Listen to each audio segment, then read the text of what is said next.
got to turn off my air conditioner, Harry, now that we're live. It's episode 32 of Bet Parks Presents the OGs podcast. I should have done that before I hit begin broadcast. Yeah, you might want to turn the AC off after you shut off the Iron Maiden. Yeah. That would have been We're a good listening to idea. a little Run to the Hills on the run-in today, Harry. Yeah. Well, you were a little late. Like you usually jump on earlier. I got all the way through the 7.5, almost 8 minutes of Rush's Working Man.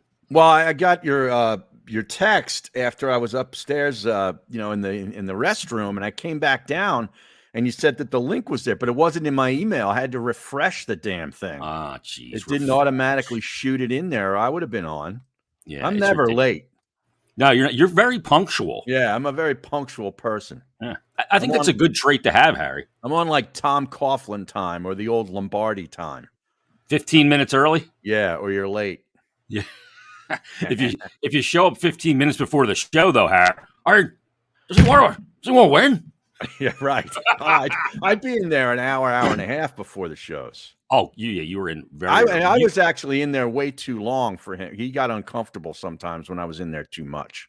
Yeah, a bunker in the conference room. Oh, yeah. You were still there. Yeah.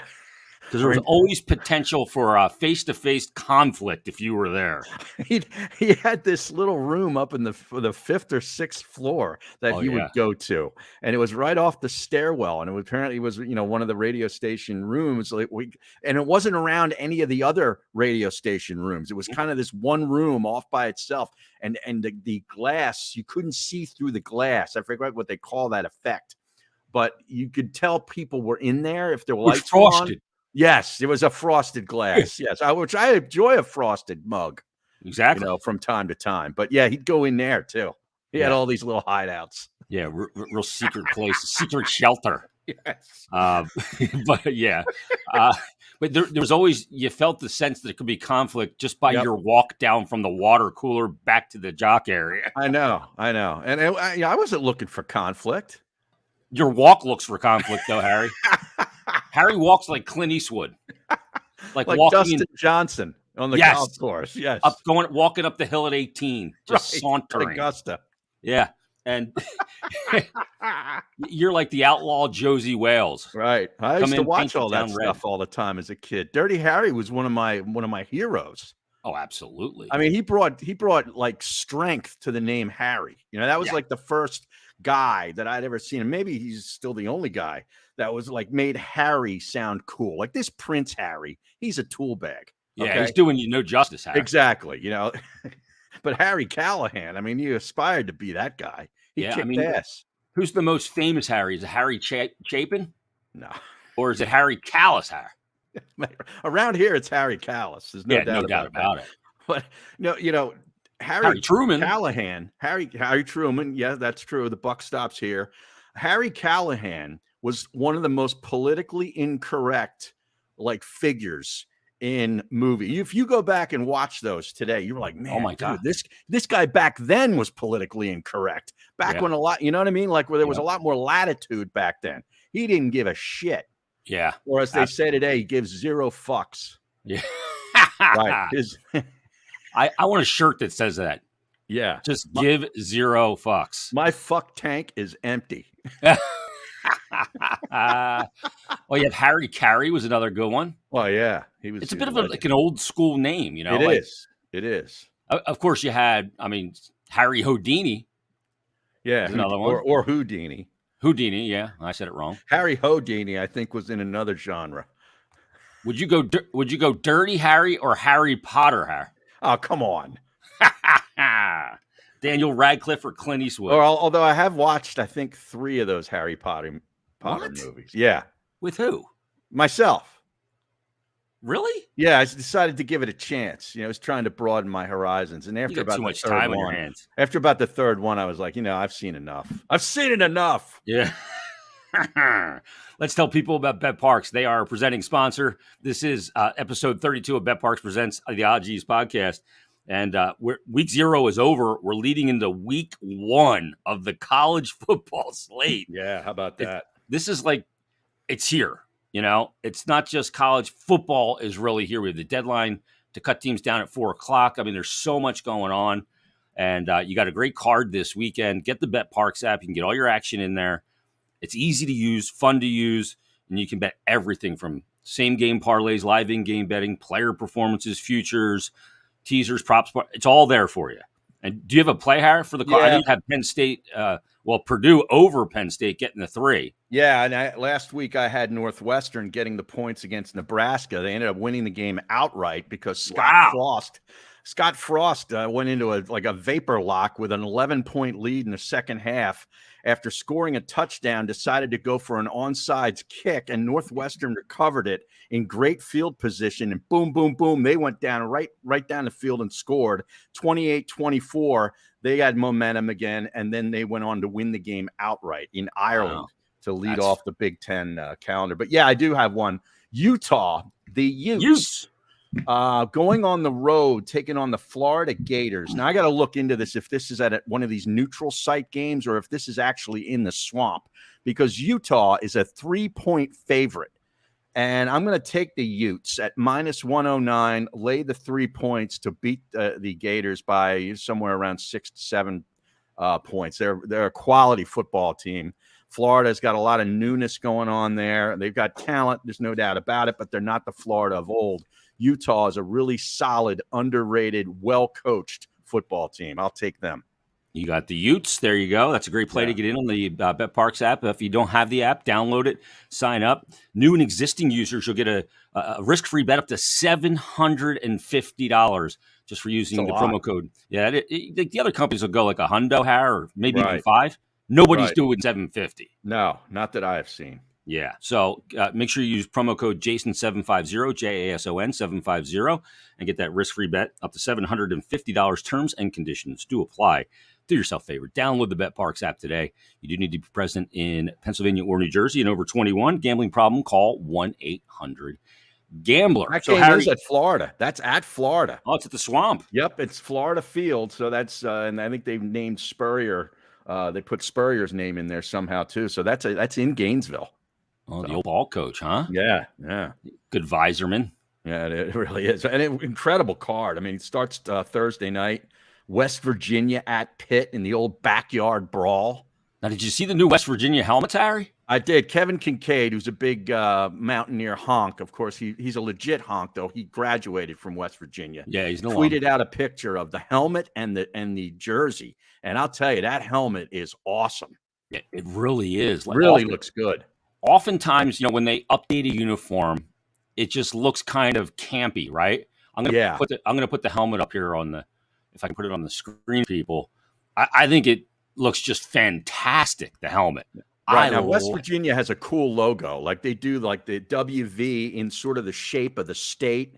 They've always sort of done that, and it's pretty cool. But now they've gone sort of back a little bit old school from where they had the actual state on the helmet like decades ago. And then but the coloring is just awesome. The blue and the gold just looks so good. Oh, yeah. It's amazing. It looks white helmet. Great. See if I can get it up here. Pop that up. There you go. There you go. That is cool. That just looks awesome to me. That doesn't look like a Bobo kind of like some kid designed it uniform. No. It's just cool. Now, think about this. Morgantown is like right up there near the border of Pennsylvania, right? This is a huge rivalry. Like these teams and their fan bases loathe one another, right? Yeah. And you got to fly into Pittsburgh to go to West Virginia's campus. You think about that. Yeah. It's amazing that they've remained a top football program having that, I know. It's kind of crazy. I mean, I don't know if they're because they're in the Big 12 and usually, to be in those big conferences, you have to have sort of like your own airport. Penn State, they'd expanded. They had to do something to the airport, I think, to accommodate the large planes that were going to be coming in there from all these Big 10 schools, right? That's absolutely correct, Harry. In 1991, I believe it was. Early 90s, yeah. Yep, is when they joined the Big Ten, right when I was going there.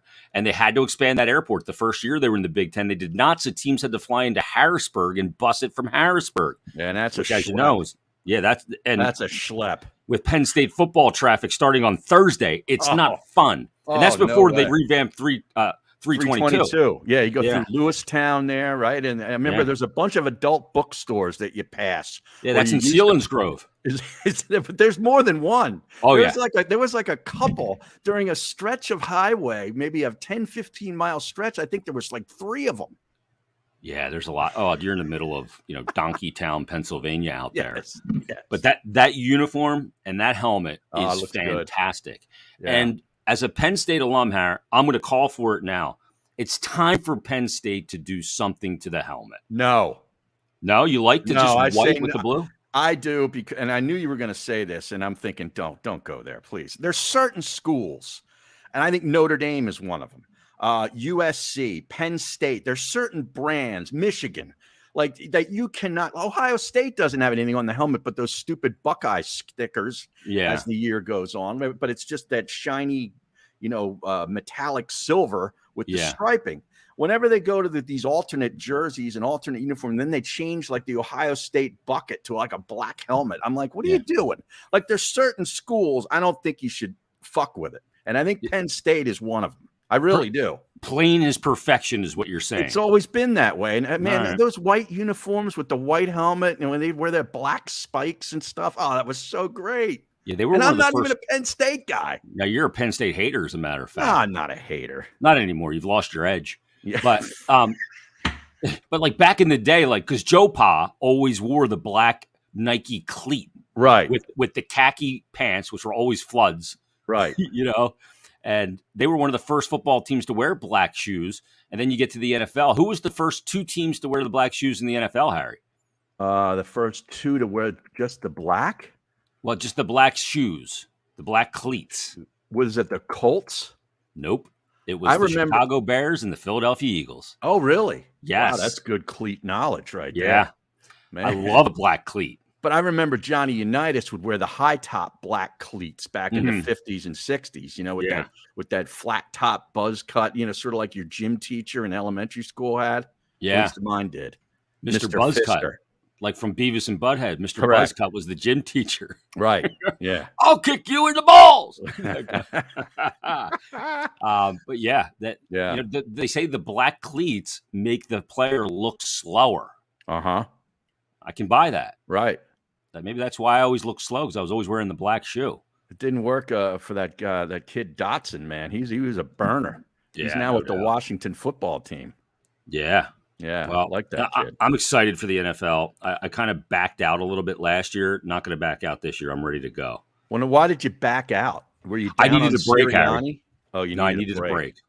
Yeah, it was just from all the years of being in sports radio and modifying my schedule, my life every weekend around football. I had to take a break. I coach my son's team, so I would miss a lot anyway because we travel all over the place. So between that and the Flyers, I just said I got to back out I think I picked a pretty solid year to back out. But I'm back now. When you got to the playoffs. It was kind of an interesting year. But how about, is it Mickey or Mikey Delaney checking in from Washington State? Wow, Washington. He says morning, guys, because it is 8:22 a.m. out there. Right. It's rise and shine time out there. Mickey in Washington State, you're on the air. Wow. Morning. What's going on, Mickey? Kevin Bloomfield checking in as well. Oh, yeah. Under win for Penn State. So we got people checking in on the text board. That was 8.5, the total win total for Penn State. He's talking about, I think. Okay. Right? Yeah. Yep. Absolutely.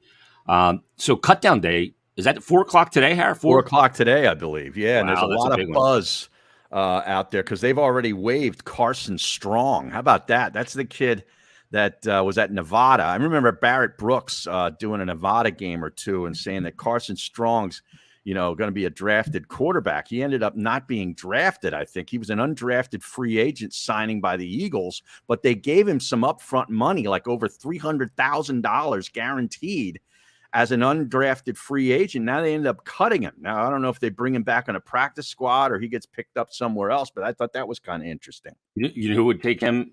A guy like Andy Reid. You think so? Grabs a guy like that and develops him into something, and then they can trade him. Nah. That's the Andy Reid way. It's what he does. Yeah, well, I mean, that's typically the Eagles' way, too. I mean, even after Andy Reid, good point. They're the quarterback factory, man. Yeah. So that'll be interesting to see how Hurts begins this season. He's got some weapons this time, but is he going to have Jalen Reagor is the question. Well, yeah. Then I just saw on our old buddy Jeff Mosher's Twitter today, about an hour ago, says there's a lot of buzz in the league that Jalen Reagor's trade market is heating up. Some teams believe a deal will get done for the Eagles wideout by 4 today, the deadline. And I was going to reply back because I'm like, heating up? Well, what is it? Like heating up like warm milk? How hot could it be for Jalen Reagor? He stinks. Yeah. Seriously. Now, what do you think they get for him if they can trade him? At best, a 6th round pick? Yeah, oh, absolutely. Because trade market in the NFL, you don't get a big return, even though he was a first round pick. And then the other part of it is the guy hasn't done anything. No. So where's the value? You know what I mean? Even in special teams, he was a liability back there, like receiving kicks and so forth. That was just a horseshit pick by Howie Roseman. Yeah, it was. It really was. Did you see Especially when Jefferson was on the board? That will always be that one of those deals where you're like, man, they could have had Justin Jefferson. Absolutely. Yeah. Did you see Howie Roseman and an athletic thing? Like they do these surveys by agents. They did this in the NHL as well. They ask them all these questions about, where's the place you appoint your player, blah, blah, blah. But Howie Roseman was basically the winner of the least trusted GM according to NFL agents. Is that right? You know what? That's okay. I'm good with that. Because the agents are the most untrustworthy guys in sports anyway. Yeah. So if they think he's untrustworthy, he's beating them at their own game. Yeah. I mean, sometimes an agent will get their back up about that, and since they don't trust them, they won't deal with them. Yeah. But that doesn't seem to be the case because the Eagles have just acquired Chauncey Gardner-Johnson from the Saints, D-back.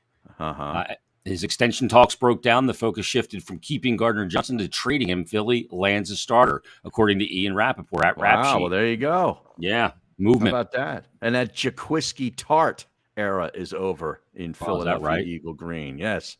Oh, man. Can I pour one out, Harry? I think he had been with the Niners. A very interesting name, Jaquiski Tart. T-A-R-T-T. And also Jason Huntley was a running back that, was one of these guys in preseason that would always shine, but he's been released. Yeah. You have those preseason guys every year. Yeah. But they actually can't play in the actual NFL for some reason. You brought up Jeff Mosher. Yeah. I come to find out, it was like a couple days ago, I see a tweet from Moshe because I'm following him. Of course. Or I was following him.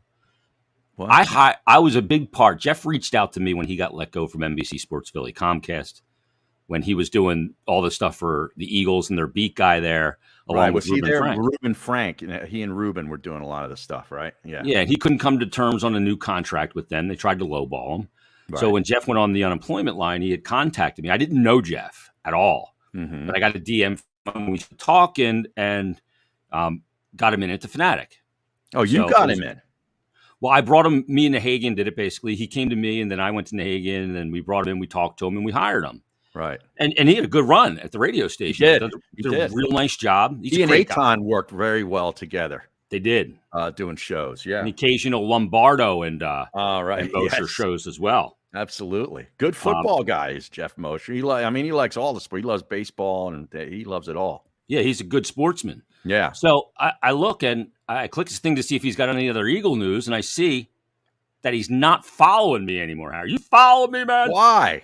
I have no idea. So I got to call Moshe out on the show. He got sick of the hockey tweets? I don't even tweet that much anymore. My theory on Twitter now, Har? For promotional purposes only. Right.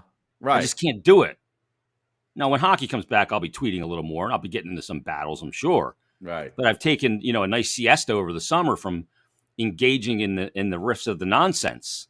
I have a quippy tweet here and there. Right. But basically, I'm tweeting just, my promotional stuff. Right. That's basically what I do. So Moshe gave me the unfollow. So what did I do, Harry? The vindictive prick that I am? Unfollowed him. What do you mean? I mean, you need to keep up with the Eagles stuff. No. See, now I got plenty of other people that'll continue to follow me and put up with my hockey bullshit. It's all about them following you. That's what it's about. That's what. No, I'm not one of those guys like, if you follow me, I'll follow you back. I don't follow a lot of people. I keep the follow stream, Harry, lean and mean. I only follow 639 people. Is that it? Yeah, and I'll purge that from time to time. My God, you are selective. I got over 3,000, I think. Wow, you follow 3,000 people? I think. Yeah. I can't find 3,000 people that I give a shit about enough to follow. I guess that's my problem. And now Mosher's on that list. Wow, I hate to do it to you. I mean, no loyalty at all from Mosher. Come on. That's an outrage. He still follows me. Is that right? Yeah. Well, that's because you do the show with Eitan. That's the connection, Harry. You think so? Yeah. Wait a second. You think somebody is going to still follow me because I'm associated with Eitan? Usually when you're associated with Eitan, they cut you out of their lives too. Well, we could make the same argument. Maybe because I still follow Eitan, he zipped me. Right? Oh, my goodness. Oh. Eitan's being shadow banned, so nobody sees his stuff. That's true. I never see him tweet about it. So Mosher, I'll have to reconsider because I do like Jeff, so I may have to give him a refollow, especially during football. Absolutely. This is not the time to be cutting Mosher out of your life. Just let me tell you. By the way, real quick. Yeah. What is Nick Kale trying to accomplish on Twitter? I don't know. I muted him about a year and a half ago. And right. My life has been better for it. Yeah, he's one of a few on mute. Bruno's been on mute for a while. And Kale are two guys that I've muted. But first of all, not so much for what they say, but how much they say. Yeah, like too much. I don't have everything to tweet every hour. It seems like both of these guys are just sitting there in front of their iPad or their phone or whatever device they use, and you're just firing off tweets and retweets and likes, and I just don't need it. Now, I don't need play-by-play of your life. Right. Deal, you know? Exactly. I hate exactly. So what did Kale do recently here? Just his tweets. I mean, was he getting a lot of run? No, not really. Yeah, see, that's the thing. He's getting kind of political and and it just it falls a little short for me, Harry. Well, you see, like he's changed his Twitter picture again. Well, that's 6 times a day. Right, but see there, I got that. I don't know if you can see it. The red thing is mute. It's brilliant. There, you see the red? Yeah, he's on mute. Muted account. All right, so you have my account muted too, Harry? Well, here's the other thing he's got on here that I noticed. He says went to law school, and then that's part of his bio. And I said, bro, you went to law school for like 3 months and quit. Like, you can't put that on your bio. Like, no, that's not like a plus. And plus, it wasn't like you went to Yale and you dropped out. Okay. Yeah. So then now he changed it to went to law school briefly. Because you said that. I swear to God. Check it out at Nick Kale. But let me see what tweet. I went to Harvard briefly, Harry. I was in Boston. I drove by and went to the bookstore. And I went to the bookstore. Right.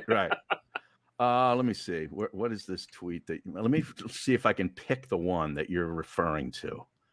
Just by looking at this, scrolling through, he has a lot of other stuff. His courage. He's got here we go. Courage. Couple of capital letters. Now, more than ever, it takes tremendous courage to stand up for what you believe in. That one? Yep. Yeah. And there's another one right after it, I think. I don't know what's going on here. I got to discover that mute button a little better when it comes to him. Joey B on the text board says, muting Bruno. That sounds like a Netflix documentary. Yes. I'm not going to tolerate your crap today. There you go. But it's college football season time too, so he's going to be tweeting about Alabama left and right too. So you don't need any of that. He's nauseating. Yeah. Joey B goes, we want more Mert meets celebs stories. There you go. You got some? I'll have to think. I've met a lot of people, as you have too, Har. Yeah. I've forgotten most of my encounters, though. Yeah, I did. I have as well. Kevin K did a tweet about Rammstein playing at Lincoln Financial Field, and I was trying to find the picture of me and the singer from Rammstein. Now, Rammstein, is that a German band? Yes, they're a German heavy metal band, if I'm correct, right? Yeah, they have that Du Hast song. Du Hast, not J Haas. No, you know the song. You've heard it, but okay. Yeah, They he use lights a lot of himself on fire. pyrotechnics. Yeah, a lot of pyrotechnics in their show, and I think they're trying to sell out Lincoln Financial Field, and they're having some difficulty. I don't think they could sell out the Electric Factory, let Well, alone. well, that's the thing. Like, how does a band like that that I've hardly ever heard of? Okay, and I'm not up on that heavy speed metal, whatever the category is. I know Kincaid's big on it. You like it too. But how have I hardly ever heard of a band that's trying to sell out a football stadium in Philadelphia? Yeah, it's not going to happen. Seriously. Not even close. Yeah. So I saw him at the Family Values tour, the first one. It was at the Spectrum, I believe. Okay. Yeah, it was the Spectrum. It was Who else was involved in that? Korn, Limp Bizkit, Rammstein, and there was somebody else. I can't remember the other one.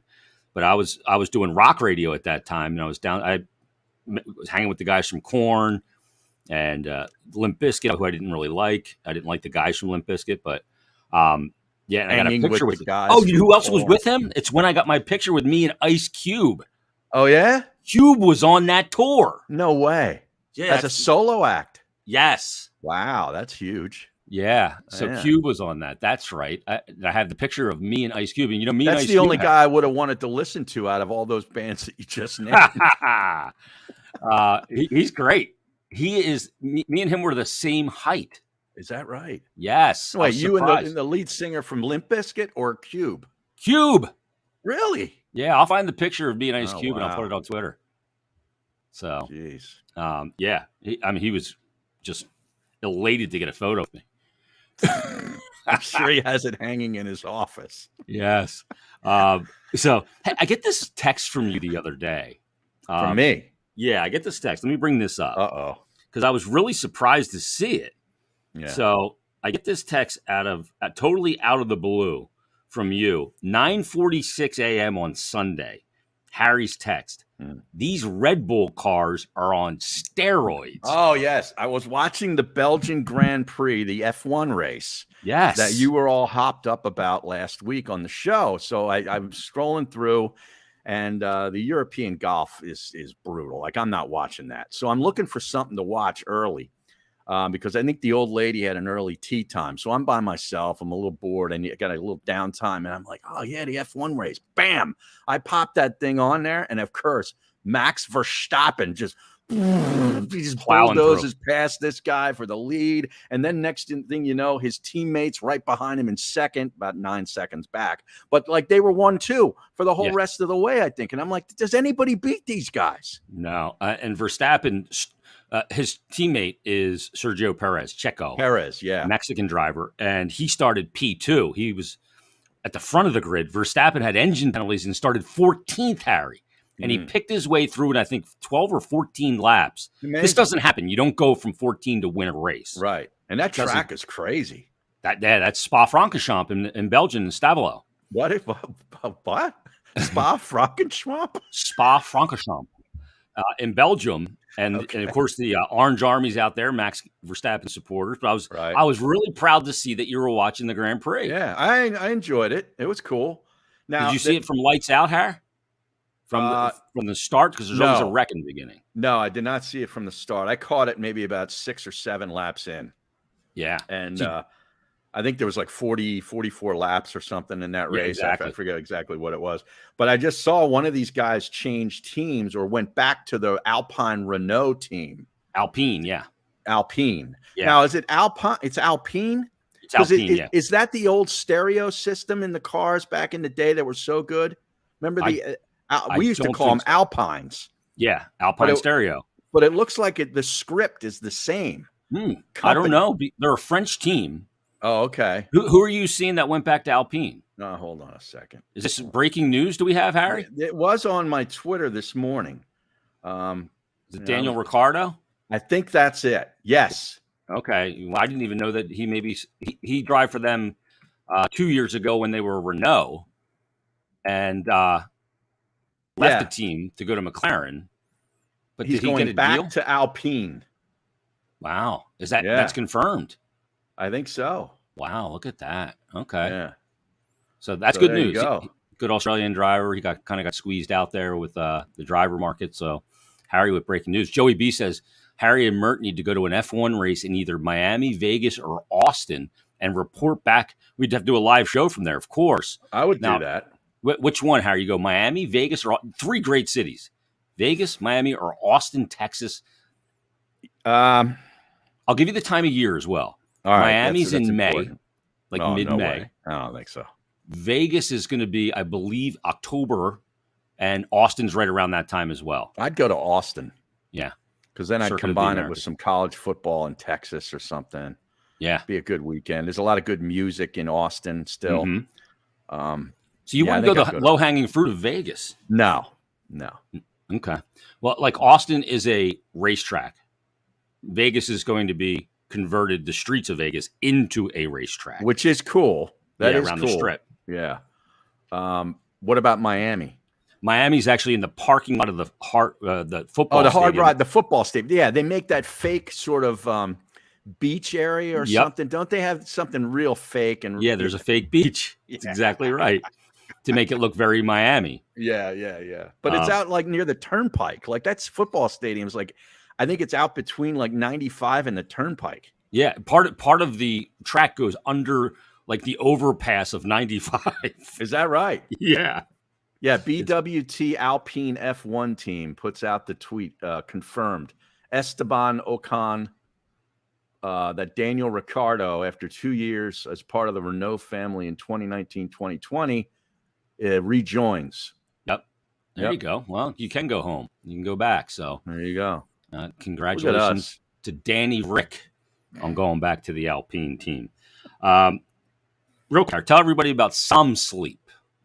Som Sleep, absolutely. Yeah, one of our great sponsors, Som Sleep. You got to get Som, and that's their website, getsom.com, because if you're having trouble getting enough sleep at night, Som Sleep, they got you covered. The scientifically advanced Som Stack includes ingredients that are naturally found in your body like GABA, GABA, magnesium, and melatonin. Sleep is the best form of recovery, and it has helped not-for-long founder and NFL tight end Colin Thompson take his game to the next level. And it's simple. All you have to do is drink one serving just 30 minutes before bed, and your body's going to naturally calm itself down. Other sleep supplements, they're going to leave you groggy in the morning, but not Som Sleep. And it's spelled S-O-M, sleep. Wake up feeling refreshed and ready to conquer the day. Make sure to check them out at getsom.com. That's GETSOM.com, and use the code MERT for your 10% off your order. Get Som Sleep. I made up that code, by the way. Oh, okay. Well, you just make it up. It's got a blank. Ah, jeez. Yeah. It's like Fanatic copy. Yeah, exactly. Tell them Mikey Miss sent you at the end, right? Speaking of Mikey Miss, there's breaking Mikey Miss news. Is that right? Did you know this? You probably don't, because you probably don't follow him, or maybe he has blocked you. He has not blocked me, but I do not follow him. Which is a possibility. But he has written a book. Now, you know, he wrote that the Penn State book a couple of years ago, right? When the perfect season. Yeah. Well, now Mikey Miss is celebrating the release of a children's book that stars his dog. What? Shima. It's called, remember he talked about the dog when he bought the puppy, and the puppy. He bought the dog when I was working with him. Right. And the puppy was kind of rambunctious and would eat stuff. And yeah, it was kind of a terror. The book is called The Adventures of Shima the Shiba. I think it's a Shiba Inu or something. It's Shiba Inu. Yeah, it is. Yeah. Oh, I see Written it here by Mike Missinelli. Wow. And portions of the proceeds go to local animal shelters. Oh, I got to give him a stick taps for that. There you go. You can available online at Barnes Yes. & Noble, Amazon, and all that kind of stuff. So Mikey Miss writing a kid's book. Yeah. On the cover, it looks like Shima's got his head out the window. Yeah, with of a Mikey tongue out. Mercedes. In the Mercedes. Yeah. Don't scratch that, Shima. I know. That's got to go back to the dealership. That's written by Mike Missinelli and illustrated by Alexander T. Lee.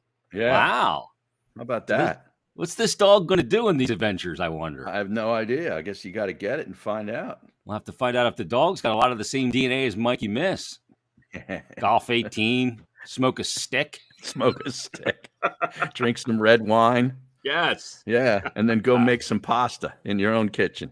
Yeah, real pasta though. Yeah, Harry. You cannot buy the San Giorgio. Right. No, you got to take it out of the pasta machine.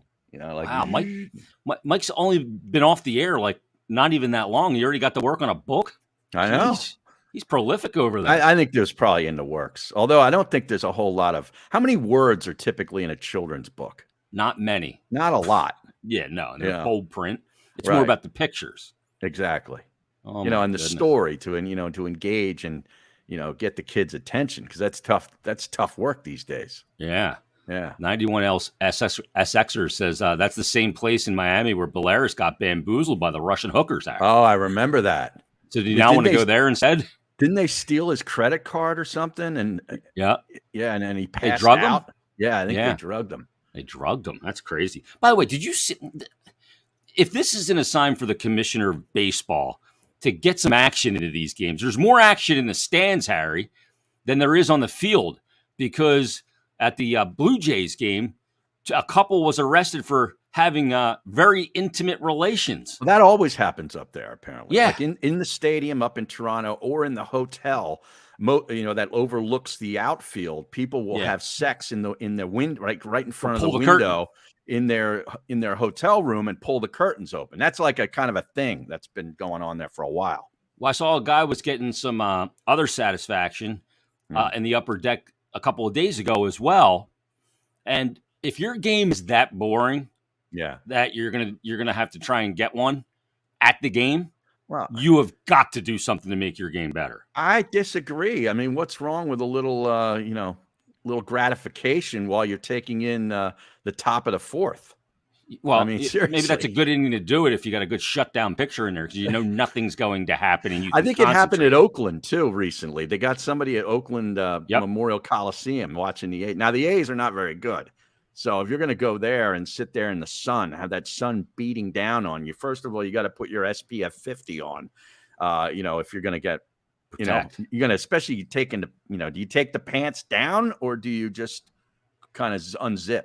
Well, if you go prepared and you got something that's an easy release, you know what I mean? Like so you're going commando. Yeah, but if you're going to go full Monty here and you're going to go for the whole thing, the woman's got to come dressed prepared too. Like you have those old flip up skirts, like the sundress. Yeah, they're nice. So that's it, and it kind of lays underneath everything. So maybe you can just just saddle on up. Yeah, but there's kids at these games, and these people. Well, not in this section. I mean, these people are up in the old 700. Yeah, but you can see it. Like a kid goes to a game with a glove and binoculars. He's like, Dad, look at this. Yeah, he's supposed to be watching the field. What do you think he's going back? Hey, Dad. Yeah, section. I went to the baseball game, row 33. Yeah, the dad in the car ride home is like, so what'd you think of the game? And the kid's like, well, I don't want to be a pro baseball player. I want to be that guy up in the upper deck. Exactly. Jeez. That is unreal. Yeah, that's pretty. And we talked about the pitch clock and the effect that it has in the minors, like shaving tons of time off these games. Yeah. But I mean, the sport, like you texted me after last week's episode because there was a game where, what was there, like 7 outfilders, Harry?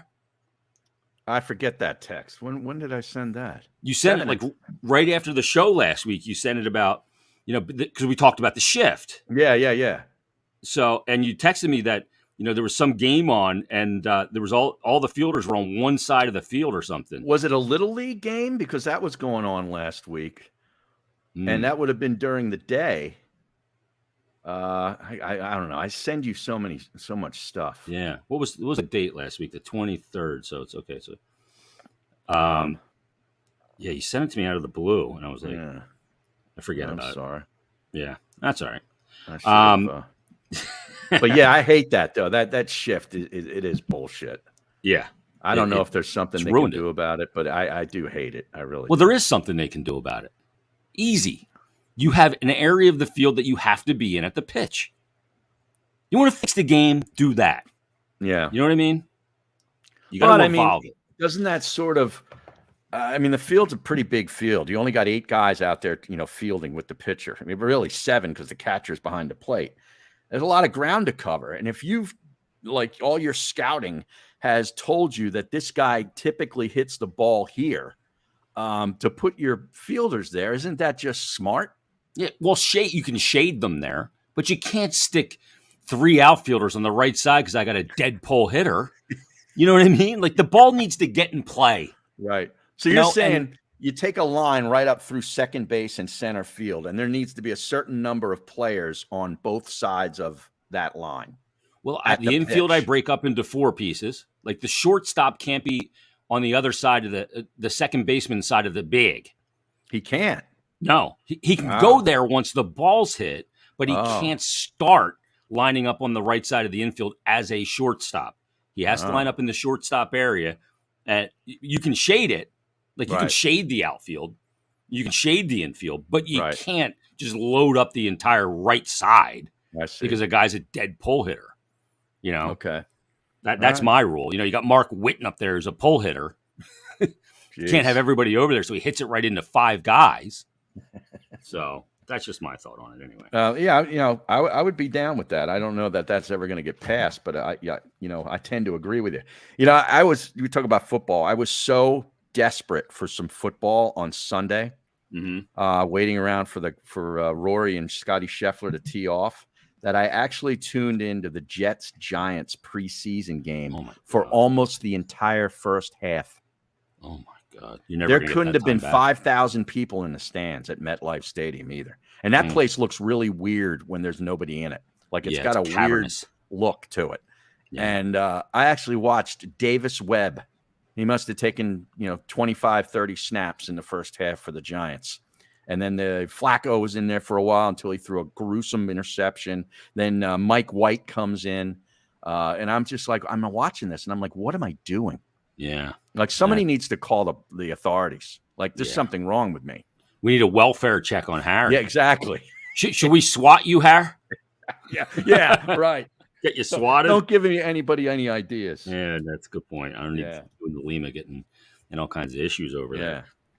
Let's tell the people about one of our other great sponsors, Fudge Kitchen, which I love. It's a Showtime favorite. Yeah, and if you're down the shore, you know everything that the original Fudge Kitchen does. But the official sponsor for the Not For Long media and for the Odgies podcast, the original Fudge Kitchen is a staple of the Jersey Shore with 6 locations: Cape May, Wildwood, Stone Harbor, Ocean City. The original Fudge Kitchen makes all of their fudge in the store, which guarantees a delicious product. So stop by and let them know that N4L sent you. That's Not For Long.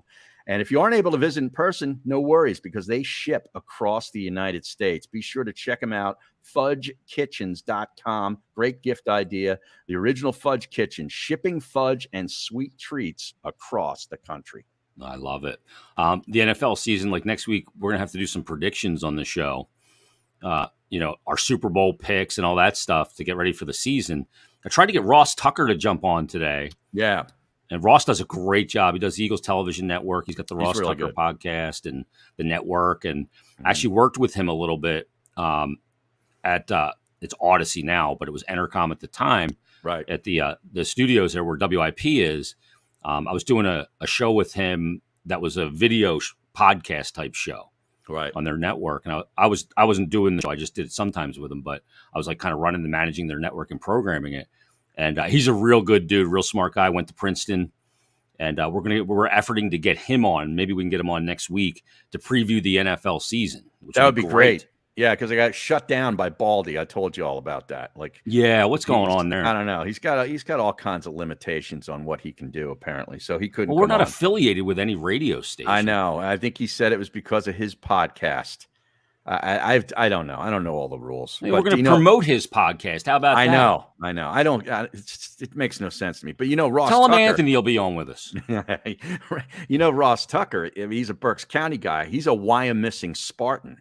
Yeah, legendary one out there. Absolutely. Yeah. Yeah. So one of the great football players to come out of this state. I mean, there's a lot of great football players that have played here. I think like every Super Bowl has had a representative from the Big 33 game.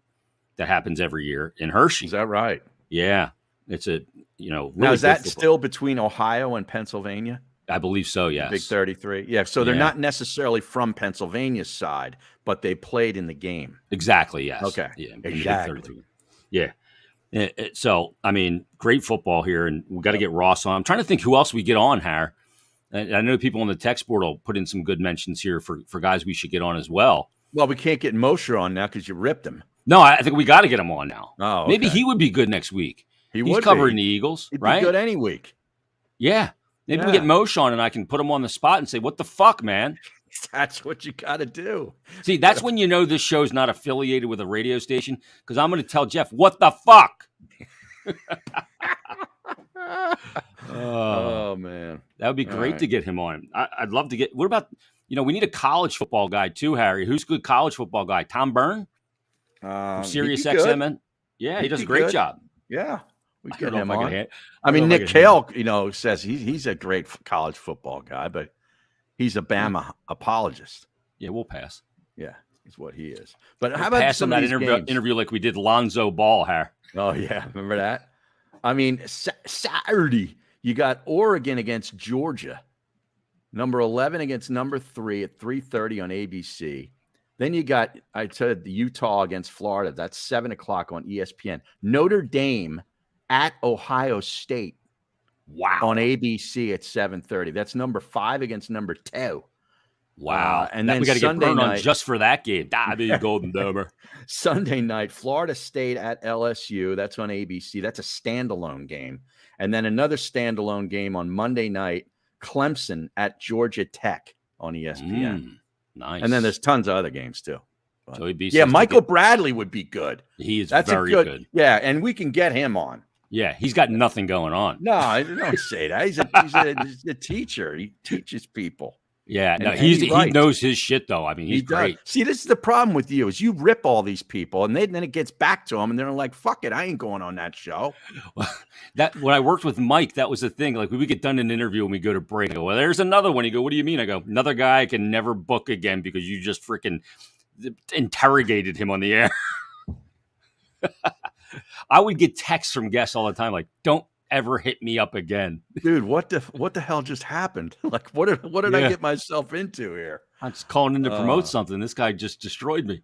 Yeah. Rob Motti, he's good, but he's more of an NFL guy, I think, than college football. That's just my take on him. 91LSXer says Rake Yohn from Jackass fame, Westchester guy, good buddy of mine. Yeah, he's a college football. No. And he also says that passing on Lonzo was epic. So proud of you two. I mean, we would have got some good headlines for that. Nahagian would have been sending out the clips to ESPN and Fox Sports, but we actually had some moral compass there and decided not to put him on the show. I have a moral compass. I have no idea why we did that, Harry, because if he was to come on this podcast, I'd absolutely have him. Exactly. Well, see, but his window is closed now. Nobody cares anymore. Yeah, nobody gives a shit about that douche. Yeah. Yeah, he was brutal. I think we got to get Tom Byrne on for sure. Maybe we got to get on, Harry. Byrne's great with the NBA. He's probably better with the NBA because it's the whole league he knows. He's more of an Irish apologist when it comes to college football. Yeah, he is. You're right. He's an NBA honk. Yeah. He'd be great. I'd love to get him on when the KHL, the Continental Hockey League season starts for a rundown of the rosters. Well, the points over-unders are out on the offshore books. I just saw it come by today. Yeah, I saw the Flyers, 78.5, down from, I think, 94.5 last season. Yeah. Well, they were way off that 94.5 last year. Yes, they were. What did they end up last year? They ended up, they were 40 points out of a playoff spot, so around 61 points, I believe they had. Oh, my. Off the top of my, my is right. Oh, they had 61 points, a record of 25, 46, and 11. And that does lead George Takei to go to a, oh, my. Yeah, exactly right. Gabe Kapler. Yeah. Oh, my goodness. Yeah, that's crazy. Yeah. Oh, yeah, Joey B says that Jeremy Pivens, he's coming to Philly. The old lady might go, Harry. Oh, yeah? Eitan and I and Barrett had him on last time he was around here. He's awesome. Good. He's good. Yeah. Yeah. Played some great characters. And, of course, Ari Gold. Yeah. And, he was in Groundhog Day. Mm-hmm. So, yeah, I'd love to get him. He's doing his stand-up at Rivers Casino on, I think, October 3rd. Okay. Tickets $29 at the door here. Well, since we're Bet Parks, I think that's probably off limits. Yeah, good point. Good point. We got to get Lisa Ann on. Yeah, okay. We can do that. She's got another book out. Yeah, she's got a second book out. She'd be great for Joey B just said it. And she still does fantasy football. Yeah, that's NFL. NFL. Down. Yeah. So what about Barrett? I don't know. Barrett's doing a show typically. I guess he's on from noon to 3, Monday through Friday, on the Jacob Media site with Robbie and D Gunn. Yeah. Okay. So yeah, he might be out, but we'll find some good guests for you. By the way, I saw this, on YouTube, you get the suggested videos based on what you watch and stuff. Yeah. And the guys over at the Nasty Knuckles podcast, which is Derek Settlemeyer, Nasty, who was the Flyers equipment guy for years, and Riley Cote, former player, he's the Knuckles part of it. They have a podcast and they put video out, and they had Briz on, Ilya Bryzgalov. Right. And they put like one of their clips on there. It was like a 10-minute clip. I'll have to send it to you, Harry, because it involves you. It does? It does. And there's a clip on there about Briz and the Philadelphia media. And the first thing Briz brings up when he's talking about the media in Philly is he fell asleep in a meeting story. Where did they get this stuff? The whole thing. Yeah, right. And we should finally come clean on this. I think it's hilarious because you broke that story on the air. And you are not a Flyers reporter. On the radio. That was on the radio with, was it Baldy or Bruno? I forget. I think it was Bruno, actually. Okay. It was Bruno, yes. Yeah. And the program director was just apoplectic. Because I was not at the station yet. Right. I worked there, but I wasn't there that morning when you weren't there. You come in later. Yeah. Yeah. Right. But you had called me. Yeah. I sent you a text the night before to call me in the morning. And you called me in the morning. I gave you the info about what you were about to break. And I got the info. I will just say this. I got the info from a assistant coach. Okay. I was having a cocktail with after the game. And he was just telling the story because he hated him. And he says, it would be great if this got out. And he told me the whole story. The meeting was not 2 minutes. It was bullshit. And I said, do you want it out? And he said, we'd love to get this out. So me to you, to everyone. Right. And Briz is still seething about it. Well, he still got paid. Yeah. Yeah. He's probably still getting paid. Right. And he's a douchebag and a half. He was an asshole. Well, I had nothing personal against the guy. I'm just doing what you told me to do. And I knew that the boss was very on edge about this. And he didn't think I was going to go to the air with it. Yeah. Because I told him about it in the pre-show meeting. And within 10 minutes of the show starting, I went with it. And he's running down the hall, came by the window like with his arms raised. Like he thought I was actually going to sit on that. Yeah. Yeah. And no. Like, no. You're like, I am not sitting on this. So immediately he's thinking like the organization's going to be calling me and I got to explain for this. And he never liked to have to do that. Yeah. Yeah. Where would Harry get this? I mean, so look, that like I would tell people, like, I'm not going to reveal the source of the information, the name, but the information that I got came a guy who was on the coaching staff. Right.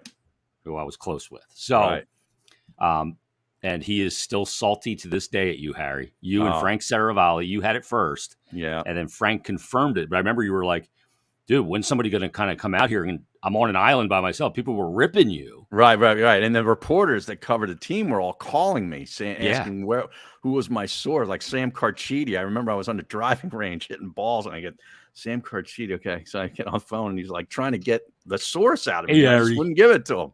Hey, Harry, Sam Carchidi, Ivan Provorov. Now that's Colonel. That sounds he sounds very much like him.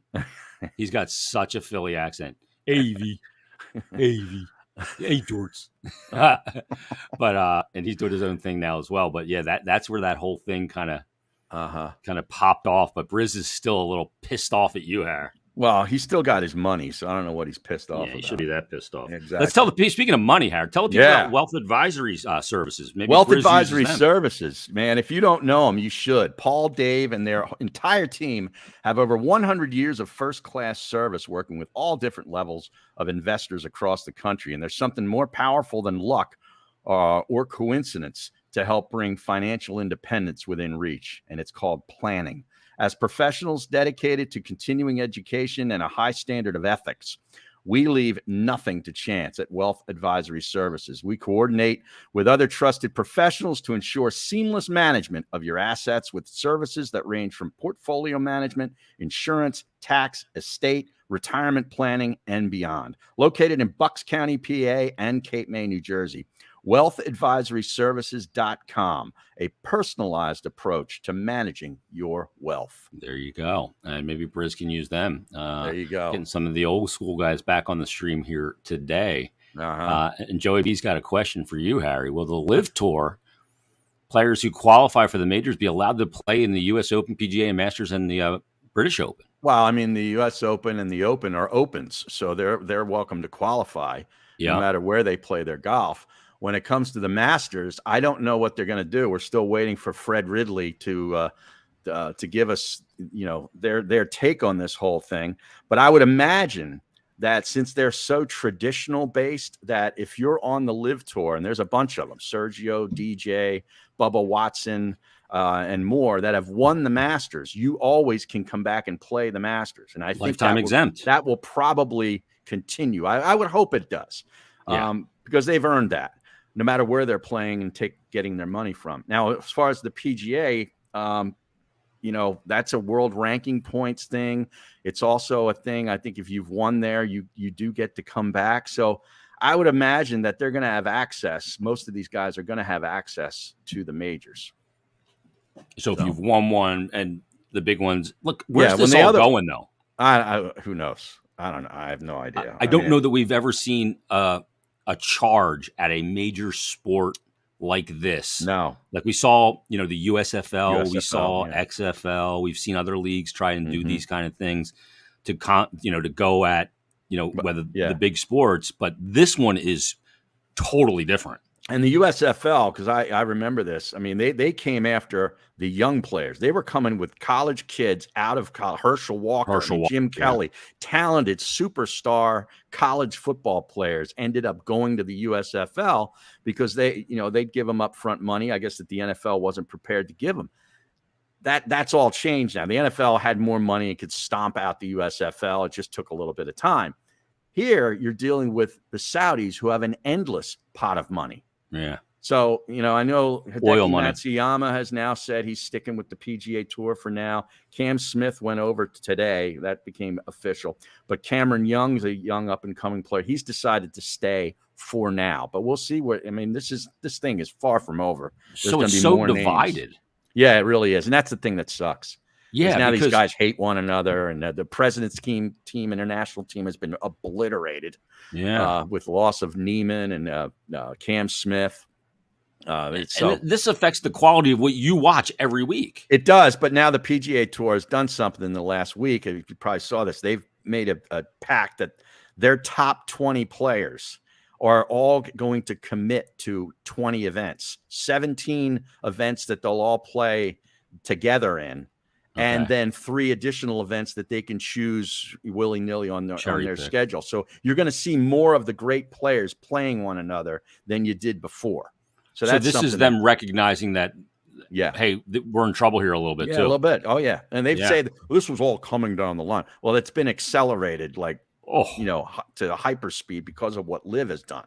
So, yeah, no doubt. Yeah. I mean, they've been so aggressive with their bankroll, and that's the problem, is you can dangle so much money in front of these guys. And you hate to see like great tournaments that weren't majors with some kind of half donkey field. Yeah. Because so many guys aren't able to play in it. But if you're going to get 20 tournaments or 17, as you say, with all of the top 20 players, then okay, that's legit. That's a good number for me. And that's about half the schedule. The schedule's about 35 events. So and you're going to get the really good, locations. Right. And hot, prestigious tournaments that aren't majors as well. Does that 17 include the majors, Harry? Or yes, it does. Yes. Okay. Yeah. So it'll be 13 other tournaments where you have, a bona fide field. So, right. Oh, great stuff. That's why the hockey or the golf knowledge that you bring is unparalleled, Harry. Exactly. You got to go back and do the show with Harry Donahue again.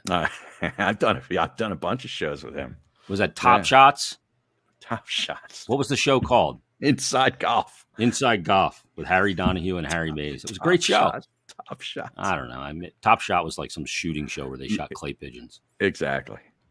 Let's tell the people about Bet Parks again. Your college football play, you got the Utes. I took the Utes laying a 3 at Florida. Now, will you get very prolific on the Bet Parks app over the next 5 months, Harry? Yeah, I will be I'm going to have a lot of visitation. So when you look on your phone at your usage, you'll have it tells you you've been on Twitter this much, you've been on your email messages, and all of a sudden the BetParks bar is going to accelerate out. Exactly. There you go. We get the new BetParks app. It's a great tool for you to get all your action in, and it's easy to use, easy to navigate, and faster to win than ever before. It's the best in mobile casino and sportsbook, and it's right in your pocket. That's the great news. And like I said, it's easy to sign up, and it's faster to win than ever before. And new and existing users, you can use that promo code Jason750 and get that $750 bet risk-free. Terms and conditions to apply. Again, Jason750, no Y in my name, Jason. So download the BetParks app today. You need to be over 21 and present in Pennsylvania or New Jersey. Gambling problem, call 1-800-GAMBLER. Any closing thoughts, Harry? Enjoy the football. It's on from here until the beginning of February, nonstop. Wow, that is fantastic. Yes, sir. So great. All right, that's episode 32. Everybody, leave us a 5-star rating and review. Share this podcast. Tell people about it. We would appreciate it, and we'll talk to you next week on episode 33 of BetParks Presents the Odds podcast. Have a great week, everybody.